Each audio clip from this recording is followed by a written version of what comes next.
TV. Search Nashye DSTV channel 280. Go TV channel 119. Share Facebook stream no na obi enye bi enhwe. Nenem komo eho. Ghana man pere His Excellency na Adom Kwakufuado anopa mechiawo. Na nedi kan mamu abaso. Ewo Mina landing beach na moye no. Why there? Bosha mo share as part of my 2020 campaign promise no. Moye there se ma fulfill. Moye ne papa ye beka ho asem. Tenchia ba me beka ho asem. Ne mampe na ban ayede amamanfo Mina se fata se bo mabaso. Na Mina fo so ye de emamo no so no. Umani nku ho na monhwe ne ye. Ya japade kese na mpanfo aye e de amamo no. Mede dia kwasinsi asemidika ebre na aso wie ne na badwafo atenase edin komo. Anopai ne edi kan Ghana man pe na Adom Kwakufuado ma mesa ntwe wadwen sa mara bibi so biem tema oil refinery. Enano meke me se ka biem egu na guna egu na nipa dasani ya wapa no so onkotelo na ehwe amade no egu ya mayeni ankotema oil refinery ho a ebeye ade a ebegu kura andana Adom Kwakufuado na yedim guase de mama panin bosha wo she Ghana forsa wo ba tema oil refinery be ye adwuma na fedie 6 years e conferencia enso entemba president Kwakufuado tema oil refinery se ne tia na tie egu na asem kese bi e ba besi de ba nyika ni wasutre ma o national security impedifo asontofo tema oil refinery e free ne kosi next week bibi kese besi wo honom e free ne e kosi next week man pani na Adom Kwakufuado ma wo national security aso enko tema oil refinery bibi besi wo nya na me issue amfa nkonko honom Ghana manyofo mechiamo NDC MPP smaji woni so ma me show video bi e call so e wo kumawu by election ye kom ye tie mabu ana e reject 10 Ghana cedis abere bi I receive 20 Ghana cedis dada so mo gidi akwakoto aba hwe video we na meto akoma no so me si ena komo aye de se monocracy taking over democracy tie komo we na mra isi one thing I say we ye pe kronim puntu e pe kronim puntu ipa ba ko timi ko gisika ese no ho na ye kroma na ye tu kroni ye ho kire ye ye hwe mo you see ade 10 cities 20 cities no mo no mo mpe yempe ne kro yempe dada ye hwe kro potiwe na empotujuma bia ne wo krom ya adada nko a last year sa na mo ye amre sika dada ya na mto aba no na mo wie mu na mo fa aba no ko ye this year yempene this year number 2 ma hwan mo to ne say Tom C o meti sakuma o ma ye ye kono no o meti sakuma o ma ne mpuntu omla ye emabunu no ye nya dwuma nye because ye blewa adodo.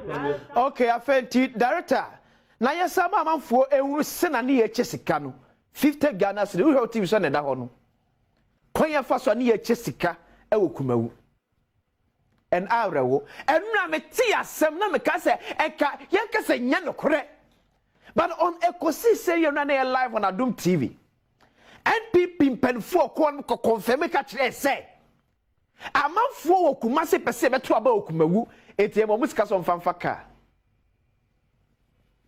Ewrade nyame NPP penfo ko ekosi say so enra e wo kumawu confirm sad way on ekosi say o many Philip Osebo na fe na Jantua of FM yes ke say UST4 say if say KST4 alpha bass ba kumawu abeto abentino ye pe lori fe ye de momo enana John Dramani Mahama ono ye kwa no sad statement kwasa to so NDC over 300,000 delegates here to aba wa mo obi afete Ghana so mfamfa ka enkoto aba sebi ya dwemu ha sebi ya dwemu ha asoman to the extent say ya can see a civic responsibility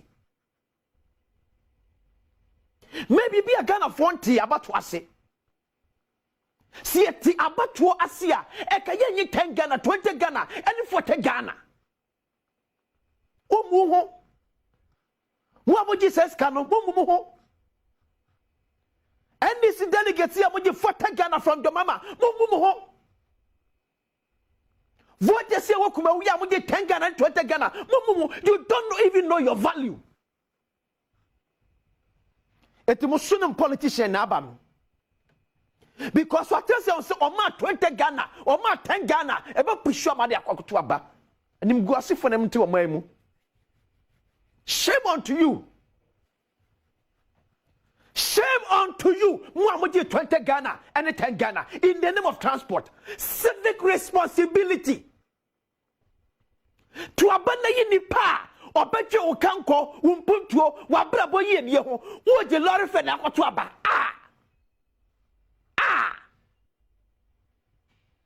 No, Mamia Brewebi is man 75 years.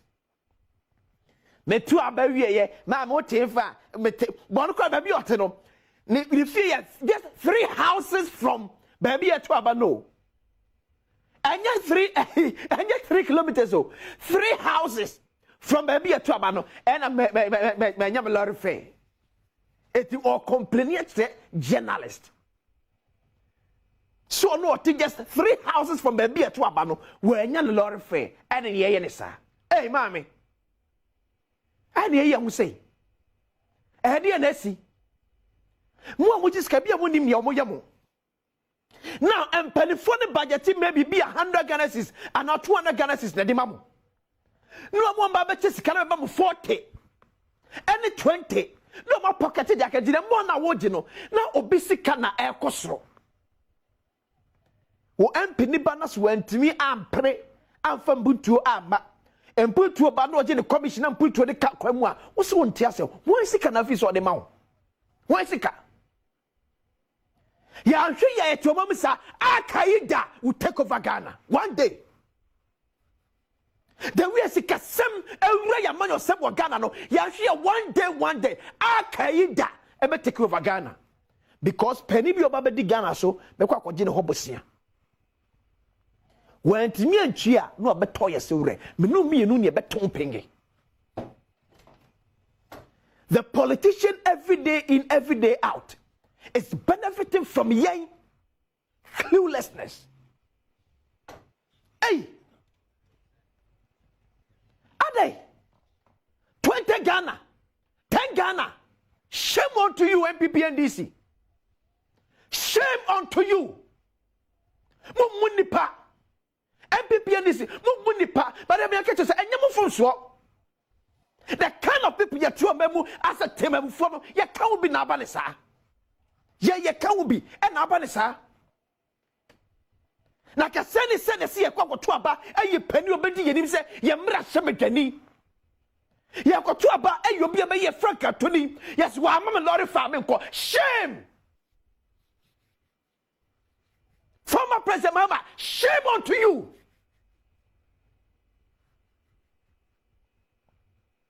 A statesman like you. What do you mean, my lawyer for civic responsibility? Hey, man, buddy. Civic responsibility. Adia Ghana, my brother, me a Quenya CNO. Nanya Sem Yanka, una for Kadia Mobi.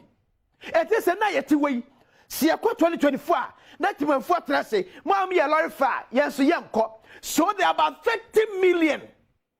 Out of this 17 million, when you saw my tuabano, or be ever so much for take Ghana, but back a credit scanner. John Mahama spent about 14 million Ghana cedis on 300,000 delegates. 40 cedis, so. I consider 14 million Ghana cedis on about 300,000 delegates. So multiply 40 Ghana by 17 million. And so Jesus can remember what can Emma Ubetro de Bru himself for ya. I catch ye say, young catch up and force Yakwan, who see kind of wood, you know. What can see kind of wood, you know. The bossy for them to a memu. Why you so cheap? And you're politicians. Kumawu for money na guase. Kumawu money ma guase. Mo gumu hinani muase. Mo gumakasa sumani muase. 20 Ghana. 10 Ghana. A day. Africa na protect yard a possible to the sense. Yama 10 Ghana. Ultimate PM free. Just 3 houses from Fie to maybe a twaba. 17 metwaba because menya lorfe.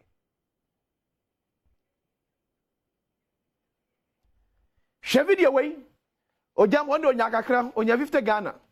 Tie way, nemra isi ye. Cheska wa ha. Obu cheska. Mata mi kwa mtona no pe manya 50 cedi ja motom.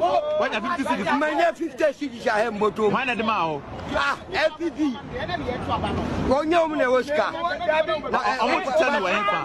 Obu cheri wo kroma. E ma ma di me. Eyi ma wo kroma nyina obi agi.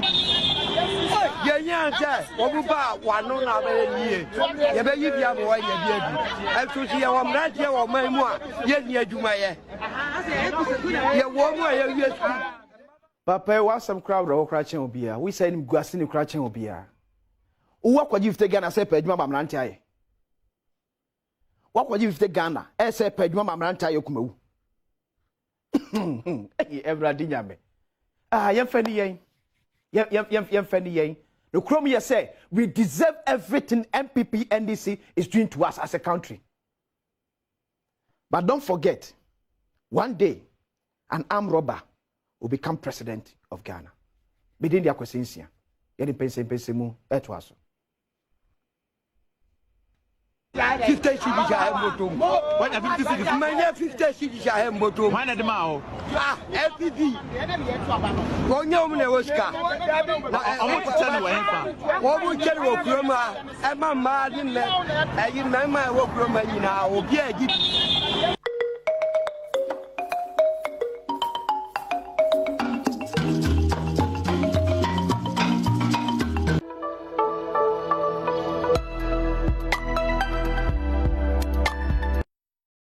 Ayo batampe bi asade